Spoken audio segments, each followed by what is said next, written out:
Na, de menjetek. Mentek körbe? Én most itt bányászni fogok. Sok törpék! Mira törpe? Te is állsz! Itt van a sok agyag az alján, az alatt van a kincs. Ez lesz a jó kis rakétakályha. Ott a kincs az alján. A törpék a bányában. Ja, ezt nem szabad most megfordítani. Nem, mire még ne lépjél ki.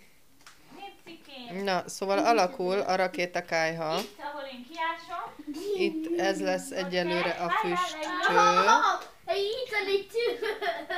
Itt még végig megy odáig, és onnan sikerült vennünk egy nagy csövet.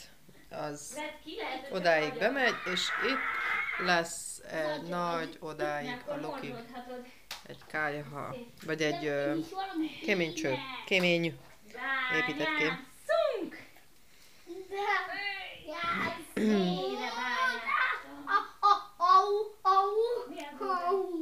Nem tudom, de Hagyjag? Na, én meg közben vágógatom a szalmát kisebbre, hogy aztán, amiben itten a... Aha. Jaj! Ne, Mira, neki, ne, Mira, kérlek, léci! Itt is kevés az agyag. Hát holnap reggel meg kell menni, ez a vége. Ma ez a vége. Ne szórjuk. Na, szóval nem sokára beleteszem a szalmát, és avval együtt tapossátok. Tessék!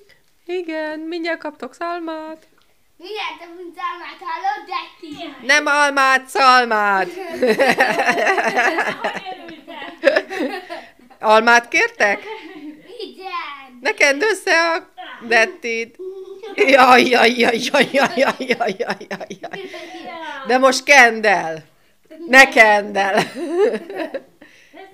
Kend el. Ne kend el. Na jó. Összekent? Ne! Igen. Saját lábamat. Na jó, ennyi most.